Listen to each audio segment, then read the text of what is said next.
हाय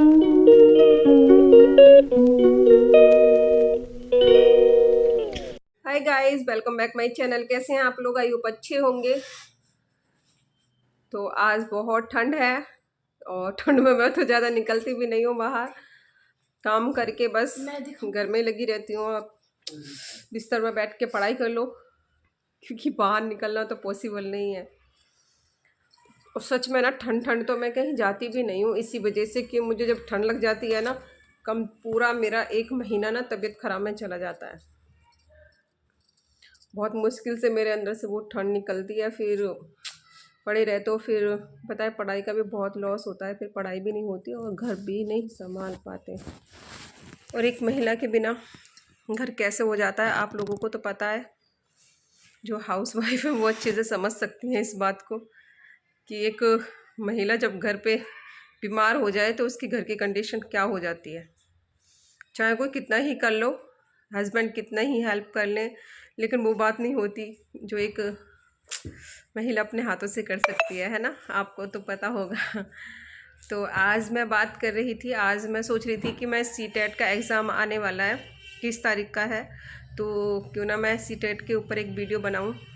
जो महिलाएं house wife हैं और सीटेट की तैयारी नहीं कर पाती हैं, तो वो उनके लिए मैं एक बात बता रही हूँ कि आपको ना, चाहे तैयारी आपने की है या नहीं की है, अगर आपको जो मैं टिप्स बता रही हूँ आप इन्हें फॉलो करेंगी तो आपका सीटेट का एग्ज़ाम क्लियर हो जाएगा।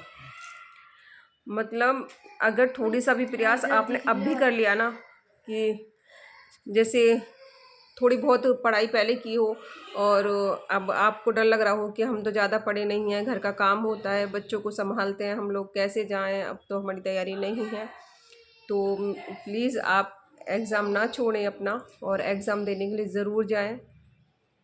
क्योंकि सीटेट में ना कुछ क्वेश्चन से होते हैं बहुत इजी भी आते हैं और कुछ हार्ड भी आते हैं।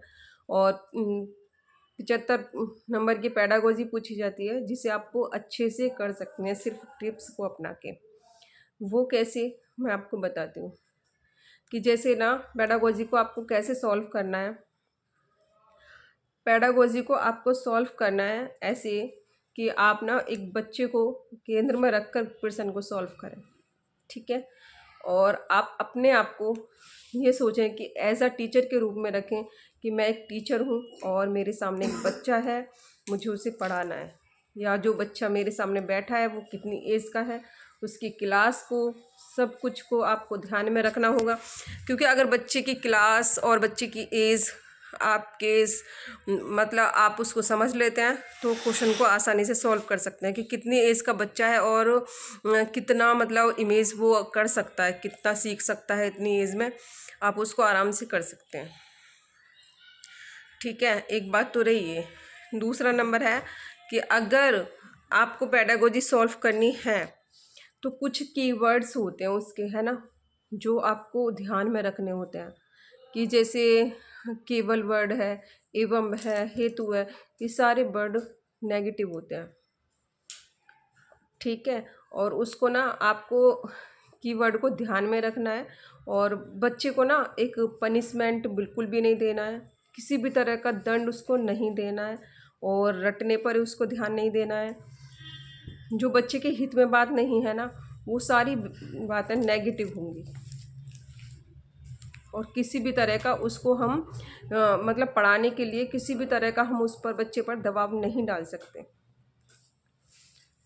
अगर पूछा, ज़्यादातर जो बल दिया जाता है ना वो अभ्यास पर दिया जाता है, नकल करके सीखना, ये चीज़ें पॉजिटिव होती हैं। और तो आपको इस तरह से प्रश्न को सॉल्व करना है।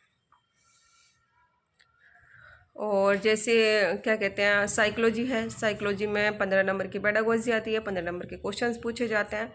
तो उसमें आपको क्या करना है, 15 नंबर की जो पेडागोजी होगी वो तो सेम ऐसी होगी जो मैंने अभी बताया है, ठीक है। और 15 नंबर की साइकोलॉजी होगी, उसमें कुछ राइटर्स हैं, थॉर्नडाइक, जीन पियाजे और हावर्ड गार्डनर वगैरह, इनको आप मोटा मोटा देख लें। अगर आपने पहले तैयारी नहीं की है तो इसको थोड़ा सा अभी भी देख लें, अभी भी टाइम है।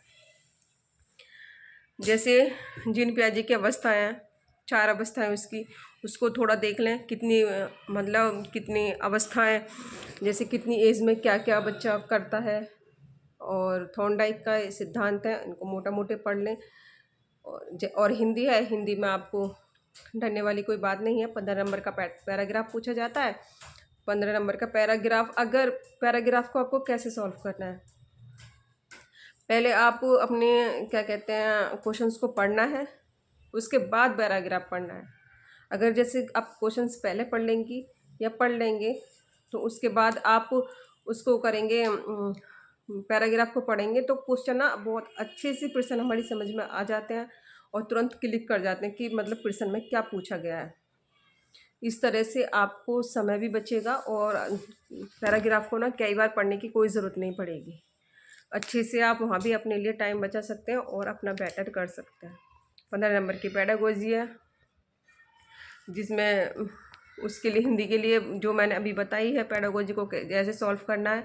और जब आपको प्रश्न बिल्कुल भी नहीं आ रहा ना उसका उत्तर, तो आपको लास्ट में वो ही चुनना है जो बड़ा उत्तर होता है उसका। बिल्कुल भी नहीं आ रहा, उसके मतलब माइंड में बिल्कुल, दिमाग से बिल्कुल बाहर है कि ये नहीं हो पाएगा, तो आराम से फिर आप 15 नंबर मतलब उसको कर सकते हैं।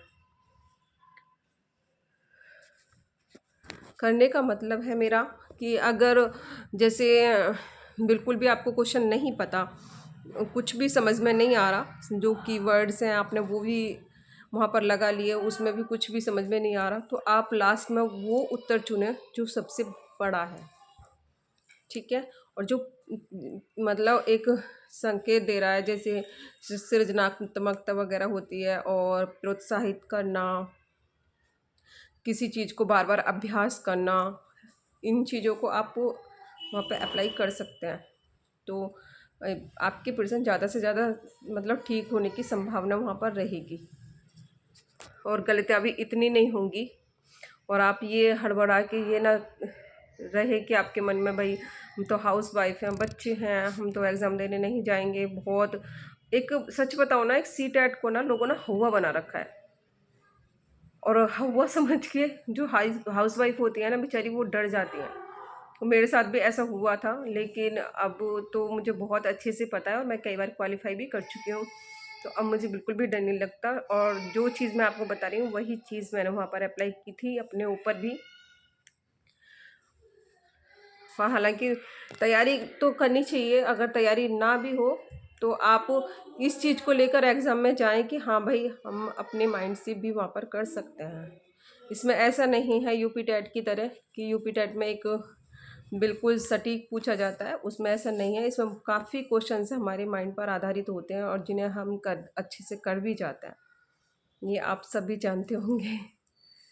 तो आज मेरी वीडियो बनाने का यही उद्देश्य था। मैं सोच रही थी कि मैं भी बता दूं, बेचारी जो मेरी बहनें हैं और घर में काम के कारण किसी भी उसके वजह से नहीं पढ़ पाती हैं, तो इसलिए मैंने ये वीडियो बनाया था। और संस्कृत में भी ऐसे ही होता है, जैसे हिंदी में था 15 नंबर का पैराग्राफ, आप उसमें भी 15 नंबर का पैराग्राफ संस्कृत में रहेगा, वहाँ भी आप आसानी से नंबर अचीव कर सकते हैं, ठीक है, पैराग्राफ को कर और पेडागोजी को करके। तो प्लीज़ मेरी वीडियो को लाइक, शेयर और चैनल को सब्सक्राइब करना, और प्लीज़ मुझे आपके प्यार और सपोर्ट की बहुत ज़रूरत है, तो इसलिए मेरी वीडियो को लाइक करना, शेयर करना और कमेंट करना। Thank you so much.